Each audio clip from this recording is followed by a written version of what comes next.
ನನ್ನ ಪಾಯಿಂಟ್ ಏನಂದ್ರೆ ಅಧ್ಯಕ್ಷರೇ, ನನ್ನ ಪಾಯಿಂಟ್ ಏನಂದ್ರೆ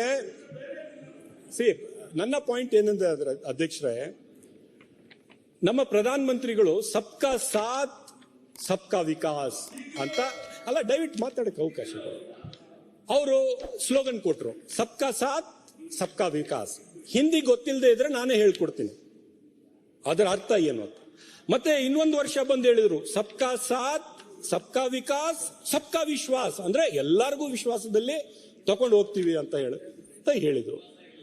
ಇವತ್ತು ರಾಜ್ಯದ ನಮ್ಮ ಬಿಜೆಪಿಯ ಸ್ನೇಹಿತರು ಈ ಮೀಡಿಯಾದಲ್ಲಿ ಮಾತಾಡಿರ್ತಕ್ಕಂಥದ್ದು, ಕೇಂದ್ರ ಸಚಿವರಿಂದ ಒಬ್ಬ ಕಾರ್ಯಕರ್ತವರೆಗೂ ಏನ್ ಮಾತಾಡಿದ್ದಾರೆ ಅಂದ್ರೆ, ಇದು ಹಲಾಲ್ ಬಜೆಟ್, ಇದು ಮುಸಲ್ಮಾನರ ಬಜೆಟ್. ಅರೆ 4,10,000 ಕೋಟಿ ಗಾತ್ರದ ಬಜೆಟ್ ಮುಸಲ್ಮಾನರ ಬಜೆಟ್ ಆಗೈತಾ? 4,500 ಕೋಟಿ ಮುಸಲ್ಮಾನರು ಕೊಟ್ಟರು. ಮುಸಲ್ಮಾನರು ಈ ದೇಶದ ನಾಗರಿಕರಲ್ವಾ? ನಾವು ನಿಮ್ಮ ಸಹೋದರ ಅಲ್ವಾ? ದಯವಿಟ್ಟು ನಾವು ನಿಮ್ಮ ಸಹೋದರ ಅಲ್ವಾ?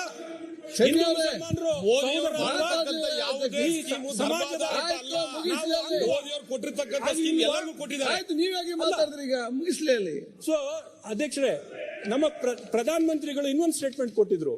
ನನ್ನ ಆಶಯ ಏನಂದ್ರೆ, ಮುಸಲ್ಮಾನ್ ಸಮಾಜದ ಯುವಕರು ಒಂದು ಕೈಯಲ್ಲಿ ಖುರಾನ್ ಇಟ್ಕೋಬೇಕು, ಇನ್ನೊಂದು ಕೈಯಲ್ಲಿ ಕಂಪ್ಯೂಟರ್ ಇಟ್ಕೋಬೇಕು ಅಂತ ಸನ್ಮಾನ್ಯ ಪ್ರಧಾನ ಮಂತ್ರಿಗಳು ಭಾಷಣ ಮಾಡಿದ್ರು. ನನಗೆ ಬಹಳ ಸಂತೋಷ ಆಯ್ತು. ಏನಪ್ಪ ಪ್ರಧಾನ ಮಂತ್ರಿಗಳು ನಮ್ಮ ಸಮುದಾಯದ ಬಗ್ಗೆ ಇಷ್ಟು ಚೆನ್ನಾಗಿ ಮಾತನಾಡಿದಾರಲ್ಲ ಅಂತ ನನಗೆ ಬಹಳ ಸಂತೋಷ ಆಯ್ತು ಅಧ್ಯಕ್ಷರೇ. ಒಂದು ಕೈಯಲ್ಲಿ ಖುರಾನ್, ಇನ್ನೊಂದು ಕೈಯಲ್ಲಿ ಕಂಪ್ಯೂಟರ್ ಅಂತ. ಅದೇ ಒಂದು ಕೈಯಲ್ಲಿ ಕಂಪ್ಯೂಟರ್ ಕೊಡೋದಿಕ್ಕೆ ಈ ಬಜೆಟ್ ಕೊಟ್ಟಿದ್ದು, ಅದನ್ನು ಟೀಕೆ ಮಾಡಿದಿರಿ. ಪ್ರಧಾನ ಮಂತ್ರಿಗಳ ವಿರುದ್ಧನೇ ನೀವೇ ಮಾತಾಡಿರ್ತಕ್ಕಂಥದ್ದು. ನಮ್ಗೆ ಎಷ್ಟು ಅಧ್ಯಕ್ಷರೇ ನೋವಾಗುತ್ತೆ ಅಂದ್ರೆ, ಏನಪ್ಪ 4,10,000 ಕೋಟಿಯಲ್ಲಿ 1% ನಮ್ಮ ಸಮುದಾಯದ ಏಳಿಗೆಗೆ ನಾವು ಪಡ್ಕೋಬಾರ್ದ? ಕಂಪ್ಯೂಟರ್ ಹಿಡಿಲಕ್ಕೆ ನಮ್ದೇನ್ ತಕರಾರಿಲ್ಲ ಕುರಾನ್ ಜೊತೆಗೆ. ಪ್ರಧಾನ ಮಂತ್ರಿ ಹೇಳಿರೋದು, ಪ್ರಧಾನ ಮಂತ್ರಿಗಳು ಹೇಳಿರೋದು, ನಾನು ಹೇಳಿಲ್ಲ. ಪ್ರಧಾನ ಮಂತ್ರಿಗಳು ಮುಂದುವರಿಸಿ. ನನ್ನ ಸ್ನೇಹಿತರ ಅನುಕೂಲಕ್ಕೆ ಒಂದು ಮಾತು ಹೇಳಕ್ಕೆ ಬಯಸ್ತೀನಿ ಸನ್ಮಾನ್ಯ ಅಧ್ಯಕ್ಷರೇ. ನಮ್ಮ ಸ್ನೇಹಿತರ ಅನುಕೂಲಕ್ಕೆ ಹಲಾಲ್ ಬಜೆಟ್ ಅಂತ ಹೇಳಿದ್ರು. ಹಲಾಲ್ ಅಂದ್ರೆ ಏನು, ಹರಾಮ್ ಅಂದ್ರೆ ಏನು ಅಂತ ಒಂದ್ ನಿಮಿಷ ನಾನು ಅಧ್ಯಕ್ಷರೇ. ಹಲಾಲ್ ಅಂದ್ರೆ ಯಾವುದು ಪರ್ಮಿಸಬಲ್ ಇದೆ, ಯಾವ ಕೆಲಸ ಅನುಮತಿ ಯಾವ ಕೆಲಸಕ್ಕಿದೆ ಅದು ಹಲಾಲ್. ಹರಾಮ್ ಅಂದ್ರೆ ಯಾವುದು ನಿಷೇಧ ಇದೆ, ಯಾವ ಕೆಲಸ ಮಾಡಕೂಡ್ದು ಅದು ಹರಾಮ್. ಹಲಾಲ್ ಬಜೆಟ್ ಅಂತ ಹೇಳಿದ್ರೆ ನೀವು ಯಾವ ಉದ್ದೇಶ ಇಟ್ಕೊಂಡು ಹೇಳಿದಿರಿ? ಸಮಾಜದಲ್ಲಿ ಏನ್ ಅದಕ್ಕೆ ಮೆಸೇಜ್ ಹೋಗ್ತಾ ಇದೆ? ತಳ ಹಂತದಲ್ಲಿ ಹಿಂದೂ ತಾವು ರಿಪ್ಲೈ ಮಾಡಿ ಅಂತ ದಯವಿಟ್ಟು ಮಾಡಿ, ಎಲ್ಲರಿಗೂ ಅವಕಾಶ ಇದೆ. ಮಾತಾಡಿದ್ರಲ್ಲ, ಇದೇ ಪ್ರಶ್ನೆ. ಆ ಕಡೆ ನೀವೊಮ್ಮೆ ಮಾತಾಡೋದು, ಅವರೊಮ್ಮೆ ಮಾತಾಡ್ದ, ನೀವು ಮಾತಾಡಿದ್ರಿ. ಆಯ್ತು, ಮತ್ತೆ ಚರ್ಚೆ ಮಾಡಿ ಕೂತ್ಕೊಂಡು ಹಸ್ತಕ್ಷೇಪ ಮಾಡಿಲ್ಲ ಅಧ್ಯಕ್ಷರೇ. ಅದು ನಾಳೆ ಶುಕ್ರವಾರ ಮಧ್ಯಾಹ್ನ ನಂತರ ಇದ್ದೇನೆ. ಶುಕ್ರವಾರ ಮಧ್ಯಾಹ್ನ ನಂತರ ಅಲ್ಲ, ನಾನು ಸನ್ಮಾನ ಕಂಟಿನ್ಯೂ ಅಲ್ಲ ನೋಡಿ. ನಮ್ಮ ಸಿದ್ದರಾಮಯ್ಯ ಅವರ ಸ್ಟ್ರೆಂತ್ ಏನು? ಅವ್ರು ಯಾವ ಬಜೆಟ್ ಕೊಟ್ರು 16 ಬಜೆಟ್ ಕೊಟ್ಟಿದ್ದಾರೆ. ಪ್ರತಿಯೊಂದು ವರ್ಷದ ಬಜೆಟ್ ಅವ್ರು ಕೊಟ್ಟಿರ್ತಕ್ಕಂಥ ನೀವು ಗಮನಿಸಿದ್ರೆ ಅಧ್ಯಕ್ಷರೇ, ಅದರಲ್ಲಿ ಒಂದು ಅಭಿವೃದ್ಧಿಯ ಕೆಲಸಗಳಿಗೆ ಸಾಕಷ್ಟು ಹಣವನ್ನು ಇಡ್ತಕ್ಕಂಥದ್ದು, ಇನ್ನೊಂದು ಸಾಮಾಜಿಕ ನ್ಯಾಯ ಮತ್ತೆ ಸಮಾನತೆಗೋಸ್ಕರ ಅಷ್ಟೇ ಒತ್ತು ಕೊಡ್ತಕ್ಕಂಥದ್ದು ಈ 16 ಬಜೆಟ್ ಅಲ್ಲೂ ಬಂದಿದೆ.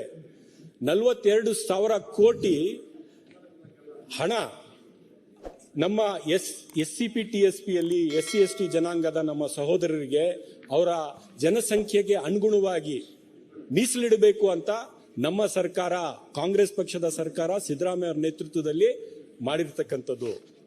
ಅದು ವೆಲ್ಕಮ್. ಹಿಂದುಳಿದ ವರ್ಗದವ್ರಿಗೆ ಒಳ್ಳೆ ಬಜೆಟ್ ಕೊಟ್ಟಿದ್ದಾರೆ, ಅದು ವೆಲ್ಕಮ್. ನಾನು ಎಷ್ಟು ಹೇಳ್ತೀನಿ ಸನ್ಮಾನ್ಯ ಅಧ್ಯಕ್ಷರೇ, ಇವತ್ತು ತಳ ಹಂತದಲ್ಲಿ ಏನ್ ಮೆಸೇಜ್ ಹೋಗ್ತಾ ಇದೆ? ನಮ್ಮ ಹಿಂದೂ ಸಹೋದರರು ಏನ್ ತಿಳ್ಕೋಬೇಕು ಮುಸಲ್ಮಾನರ ಬಗ್ಗೆ? ಏನಪ್ಪ ಇವ್ರು ಎಲ್ಲ ಹೊಡ್ಕೊಂಡು ಹೋಗ್ಬಿಟ್ಟಿದಾರ? 4 ಲಕ್ಷ ಕೋಟಿ ಎತ್ಕೊಂಡು ಮುಸಲ್ಮಾನರು ಅವ್ರ ಮನೆಗೆ ಹೋಗ್ಬಿಟ್ಟಿದಾರ. ಎಲ್ಲವನ್ನು ಈ ಸರ್ಕಾರ ಮುಸಲ್ಮಾನರಿಗೋಸ್ಕರ ಮೀಸಲಿಟ್ಬಿಟ್ಟಿದ್ಯಾ? ಅಲ್ಲ, ತಪ್ಪು ಸಂದೇಶ ಹೋದ್ರೆ ನಾಳೆ ಸಮಾಜ ಒಗ್ಗೂಡ್ಸೋದು ಹೇಗೆ ಅಧ್ಯಕ್ಷರೇ? ನಾವು ಒಟ್ಟಾಗೆ ಬಾಳ್ಬೇಕಲ್ಲ ಈ ದೇಶ ಮುಂದೆ ಹೋಗ್ಬೇಕಾದ್ರೆ. ನಾವು ಸಮಾಜವನ್ನು ಒಡೆದ್ಬಿಟ್ರೆ ಈ ದೇಶ ಪ್ರಗತಿ ಮಾಡೋದಕ್ಕೆ ಸಾಧ್ಯನಾ? ನಾವು ಸಮಾಜದಲ್ಲಿ ಒಂದು ಈ ತರ ಮಾತನಾಡಿ ವಿಷ ಬಿಚ್ಚಿಬಿಟ್ರೆ ನಾಳೆ ಒಡೆದಾಡ್ಕೊಂಡು ಬೆಂಕಿ ಹಚ್ಚೋದ್ರೆ ನಮ್ಮ ರಾಜ್ಯದ ರೆಪ್ಯುಟೇಷನ್, ನಮ್ಗೆ ಬರಬೇಕಾಗಿರೋದು ಹೂಡಿಕೆ, ಏನ್ ಅಂತಾರಾಷ್ಟ್ರೀಯ ಮಟ್ಟದಲ್ಲಿ ಮೆಸೇಜ್ ಕಳಿಸ್ತೀವಿ ಅಧ್ಯಕ್ಷರೇ? ದಯ ಮುಗ್ದು ಕೇಳ್ಕೊತಾ ಅಧ್ಯಕ್ಷರೇ, ಆಯ್ತು. ಈ ಕುರಾಣದಲ್ಲಿ ಇಸ್ಲಾಂ ಬಿಟ್ರೆ ಮತ್ತೊಬ್ಬ ಸಹೋದರತ್ವ ಭಾವನೆನೇ ಇಲ್ಲ ಅಂತ ಹೇಳಿ ಬಾಬಾ ಸಾಹೇಬ್ ಅಂಬೇಡ್ಕರ್ ಅವರು ಹೇಳ್ಯಾರ. ಆಯ್ತು, ಮತ್ತೆ ನೋಡ ಈಗ ಬಜೆಟ್ ಮುಗಿಲಿ. ಆಯ್ತು, ನಾನು ಇದು ಸಹೋದರತ್ವನೇ ಇಲ್ಲ ಇಲ್ಲಿ. ಆಯ್ತು, ಬಜೆಟ್ ಮುಗಿ ಹಿಂದೂ ಧರ್ಮ ನಾಶ ಮಾಡುವುದು ಅದಿಲ್ಲಿ ಚರ್ಚೆ ಮಾಡ್ತಾರವ.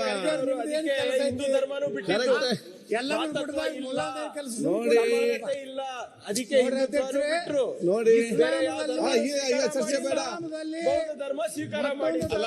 ಅವರು ಹಿಂದೂ ನೋಡಿ ನಾ ಹೇಳಿದ್ದು ಕೇಳಿ. ನೀವೆಲ್ಲವೂ ಕೂಡ ಕರೆಕ್ಟ್ ಆಗಿ ನಿಮ್ಗೆ ಅದು ಕುರಾನ್ ಕನ್ನಡ ಅನುವಾದ ಕೊಡುವ, ಅವ್ರಿಗೆ ಅದು ಭಗವದ್ಗೀತೆ ಕೊಡುವ, ಒಂದು ಬೈಬಲ್ ಕೊಡುವ, ಮೂರು ಬಾಯಾಟ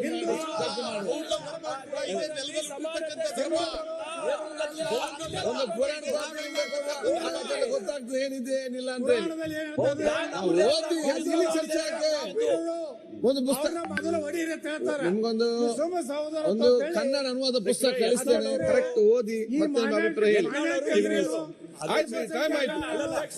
ಆಯ್ತು, ಚರ್ಚೆ ಬೇಡ. ಇನ್ನ ಬೇರೆ ಧರ್ಮದ ಇತಿಹಾಸ ಹೇಳ್ತಾ ಇದ್ದಾರೆ ಇವರು. ಇವ್ರು ಹೆಂಗ್ ಮೈನಾರಿಟಿ ಆಗ್ತಾರೆ? ಅಂಬೇಡ್ಕರ್, ಬಾಬಾ ಸಾಹೇಬ್ ಅಂಬೇಡ್ಕರ್ ಅವರು ಅಧ್ಯಕ್ಷ, ಹಿಂದೂ ಧರ್ಮ ಯಾಕೆ ಹೇಳಿ ಚರ್ಚೆ ಈಗ? ಬಾಬಾ ಸಾಹೇಬ್ ಹೇಳ್ಯಾರ. ಹೇಳಿ. ನಾಗ್ಪುರ್ನಲ್ಲಿ ದೊಡ್ಡ ಭಾಷಣ ಮಾಡಿದ್ದಾರೆ ಸರ್. ಅನೈಲೇಷನ್ ಆಫ್ ಕಾಸ್ಟ್ ಅಂತ ಒಂದು ನನ್ನ ಹೆಸರು ನೆನಪಲ್ಲಿ ಬಂದಿದ್ದಾರೆ. ಅಂಬೇಡ್ಕರ್ ಕೋಟ್ ಐತಿ. ಅದಕ್ಕೂ ದಾಖಲೆ ಬೇಕಾ? ಇಸ್ಲಾಂನಲ್ಲಿ